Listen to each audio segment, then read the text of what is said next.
Guys, welcome back to Creek Ranch. If you've been following us along in this journey, you'll know kind of some of the struggles we'd gone through in the past. So we in a prior video we went and got some lime applied. Now that would have been in August. It was real dry. We're still in a major drought. We have been blessed with a few isolated rain showers and storms, but it hasn't been much.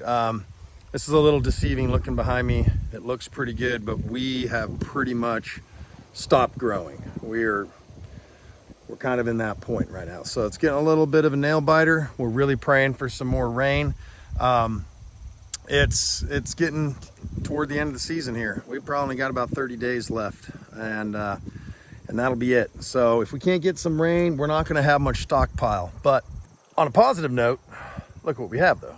We still have grass. We had weeds.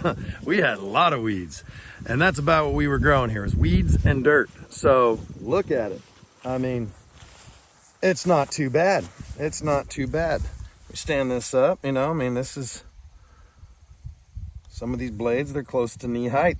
Keep putting carbon on your soil. If I can just keep hounding and pounding that in anybody's brain that'll listen. I'm no experienced grazer, I'm no experienced rancher, but I have a lot of experience gardening, cultivating. I've done a lot of gardening, a lot of orchards, and I'll tell you what, you put the carbon on the soil, it pretty much solves all your problems. So here we go. This is something we haven't seen on this farm much at all. Clover. We are finally getting clover. Red clover, white clover.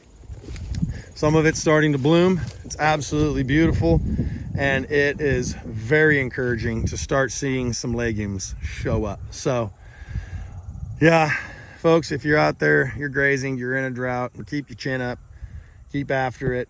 Just keep focusing on getting carbon on the ground and moving your animals. You'll see in some of this aerial footage down there in that bottom, you're gonna be like, oh, you're totally overgrazing that bottom. Well, there's just not really anything there anyway. It already burned up.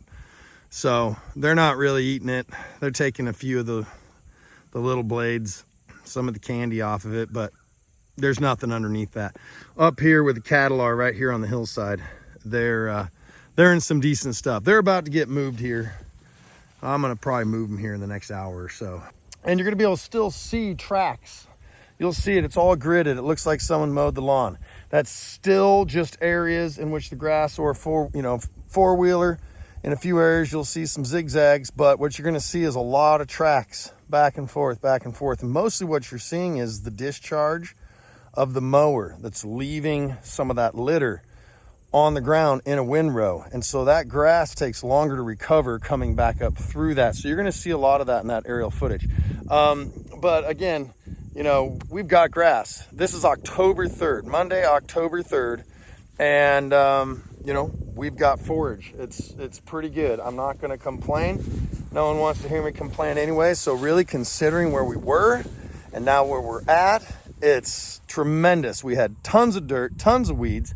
That's predominantly what we were raising here. Dirt, rocks, and weeds. So we got some grass, we got lime on it. We started correcting the soil pH. You know, that ag lime, it takes a lot of time. It's going to take probably a couple years to see its full benefit and full effects. We might be adding some liquid calcium here pretty soon. So when I say soon, probably going to wait till spring and give that a shot. You'll be able to see here, I can identify a little bit right in there. There's a little smattering of broom sedge. Now, if I can drum up some of the old footage, and I'm sure I can, this looked like a beautiful wheat field when we bought the place. There were several areas on it. It was gorgeous. Oh, look at the wheat. Yeah, no, that was broom sedge. And we had a lot of it. So it really hadn't come back too well. I'll get down here and you can see a little bit. Now, understand a lot of also what you're seeing out there, that haze of red on the surface right here. I can't do that. There we go. Is our tall fescue right here. This guy.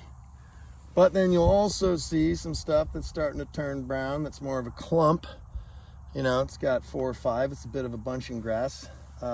Broom sedge, poverty grass. There's a little bit, but boy, I'll tell you what, we knocked out probably 90% of the broom sedge that was on this farm. It was bad. So great improvements, really coming along, super stoked about it. I can't wait. I mean, I am so looking forward to next year. I can't wait to see how much improvement we're going to have next year. Continue resting. We're going to add more lime and more impact. We're going to try and bring some more animals on the farm so we can get them moved around faster. Now, the biggest problem we had this year, it was really hard to impact soil and mob graze with really high stocking densities because I'd have to move them every 2 hours. There just wasn't enough forage to keep them in one spot long enough for them to trample, eat a third, trample a third, and leave a third standing. If you put them in there for, a small paddock for half a day, it was dirt. They took it right down. There was nothing left. So if we gave them a really big paddock, well, then they just kind of wandered around. If they had a full day of forage or even 12 hours, they were cherry picking. There just wasn't enough forage. We haven't had enough rain. So part of what we're really been battling, that's why I did so much mowing. That's why after they graze, I come in and mow. Yes, I'm mowing shorter than I want to mow, but I just want to get as much carbon on the ground as possible. The only way this farm is going to become drought resistant, tolerant, not proof, but tolerant, is going to be continue developing silvopasture and getting more carbon on and in our soil. So that is our number one concern. If I have to buy some more hay this year, well, we're not going to be profitable off this ranch for a couple of years. We're still building a herd. We're not going to have anything to sell other than we have some really excellent horses. We have 11 horses, of which probably 5-ish we're going to be sending down the road. They've been getting trained up here. A couple of them have got 30, 40 rides on them. They're young, they're new. We got a 4-year-old, a 3-year-old, some 2s and some yearlings, and they've really come along a long way, from where we had them. When we got them, they were wild, they were unhandled, and they're really doing well. So Dee's got them in hackamores, been riding them around. She's got quite a bit of saddle time on them now, so we're going to be putting those guys up for sale. So that'll be some income for the farm. I mean, they're a lot more profitable than cattle, a good horse. But they also come with they're definitely a pain. You got to put a lot more time into a horse. So, if you're really comparing apples to apples, if one guy can manage 300 cattle versus one guy can train 2 or 3 horses, all of a sudden what becomes more profitable?